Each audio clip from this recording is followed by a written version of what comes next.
അടി കിടക്കുന്ന 4-5 പച്ചനും വേണ്ടി 5-6 വെള്ളം കുടിച്ചെന്ന് പറഞ്ഞ മാതിരി അപ്പം എൻ്റെ അവസ്ഥ. മനസ്സിലായില്ലേ? കുഞ്ഞിക്കോ എപ്പോഴേ വന്നത്? ഊതരുത് അളിയാ, ഊതരുത്.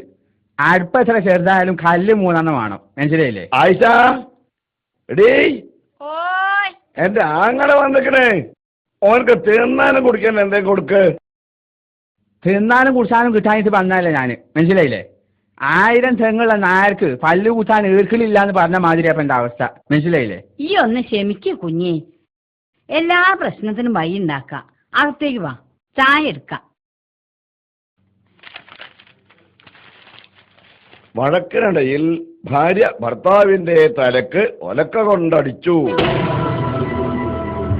തിരുവമ്പാടി നിസ്സാര കാര്യങ്ങളുടെ പേരിൽ വഴക്ക് പതിവാക്കിയ ഭർത്താവിനെ ഭാര്യ ഒലക്ക കൊണ്ട് തലക്കടിച്ചു.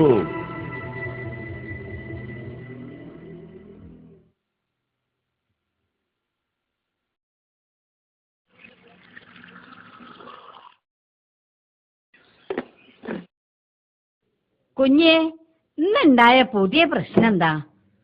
ഭയങ്കര പ്രശ്നമാ പെങ്ങളെ. മനസ്സിലായില്ലേ? എന്താ മക്കളെ പ്രശ്നം? അതെ ബാപ്പാന്റെ എടാ കൊണ്ടാളും ഞാൻ. മനസ്സിലായില്ലേ?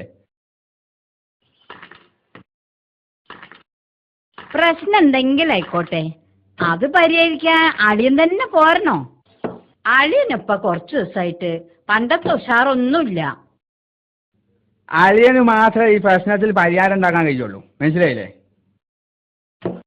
ആന മാതാക്കിയാൽ ചങ്ങലക്ക് ഇടാം, പക്ഷെ ചങ്ങലക്ക് മാതാക്കിയാലോ എപ്പോഴാണ് എന്റെ സൗണ്ട് മാറിയത്? ഞാനൊന്നും പറഞ്ഞില്ലല്ലോ.